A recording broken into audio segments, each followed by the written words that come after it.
तो स्टेटमेंट 1 क्या बोल रहा है, ए बी को और ए बी इसको सिमेट्रिक बोल रहा है मैट्रिक्स से। तो देख लेते हैं अब ये सिमेट्रिक कैसे पहचानेंगे, ट्रांसपोज लेके ए इंटू बी ए लिख लेंगे, इसका ट्रांसपोज ले लिया तो ये क्या हो जाएगा, इसमें लग जाएगा रिवर्सल लॉ, ये ए मैट्रिक्स ट्रीट करो इसको बी करो तो ये क्या हो जाएगा बी ए का ट्रांसपोज इंटू ए ट्रांसपोज, फिर इसके अंदर रिवर्सल लॉ लगेगा तो ये क्या हो जाएगा A transpose B transpose into A transpose. अब ये ए ट्रांसपोज ए के इक्वल है, बी ट्रांसपोज बी के इक्वल है तो ये हो जाएगा A B into A transpose. फिर यहाँ पे एसोसिएटिव लॉ लग जाएगा यहाँ पे, तो इसको हम क्या लिख सकते हैं ए इंटू बी ए। तो देख लो इसका मतलब ये सिमेट्रिक हो गया, क्वेश्चन में बोल भी रहा है सिमेट्रिक है। अब इसको देख लेते हैं तो ये क्या हो जाएगा ए बी इंटू ए का transpose, reversal law A transpose A B transpose, ये हो जाएगा A transpose B transpose A transpose, ये हो जाएगा ए, ये हो जाएगा बी ए। फिर इसमें लगा दो तुम क्या ए बी, तो इसमें फिर एसोसिएटिव लॉ लगा दो ए बी इंटू ए लिख दो, इसको देखो इसको देखो, इसका मतलब ये मैट्रिक्स भी सिमेट्रिक हो गया, ये भी सिमेट्रिक हो गया, ये भी सिमेट्रिक हो गया, तो हमें इतना पता चला कि स्टेटमेंट 1 ट्रू हो गया।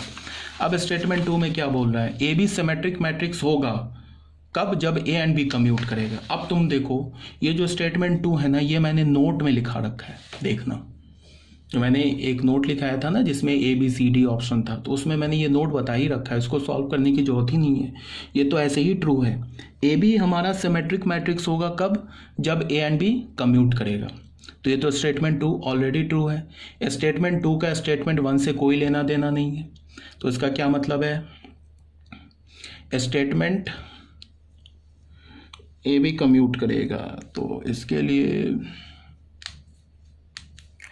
Statement 1 is true, statement 2 is true, statement 2 is not correct explanation of statement 1। ठीक है, कोई लेना देना नहीं है, तो इसका मतलब क्या हो जाएगा कि स्टेटमेंट 1 ट्रू है, स्टेटमेंट 2 भी ट्रू है, और जो 2 स्टेटमेंट है वो 1 स्टेटमेंट का करेक्ट एक्सप्लेनेशन नहीं है। तो ये वाला तो ऐसे ही फॉल्स हो गया, बिकॉज ये तो बोल रहा है स्टेटमेंट 2 फॉल्स है, बट कि स्टेटमेंट 2 जो हमारा ट्रू है, statement 1 is false, statement 2 is true, ये भी ऐसे ही कट हो गया बिकॉज दोनों स्टेटमेंट ट्रू है।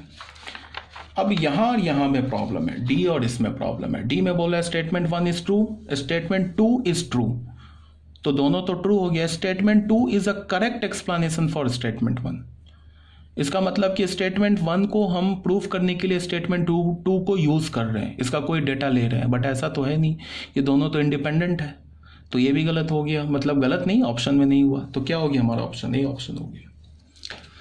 ठीक है, ये भी आपको क्लियर होना चाहिए, ये जो क्वेश्चन नंबर 10। अब आ जाओ, ये प्रूफ दे रखा है यहाँ पे, जो मैंने अभी प्रूफ किया ना, ये प्रूफ दे रखा है, तो ये देख लेना। अब आ जाओ क्वेश्चन नंबर 11 में।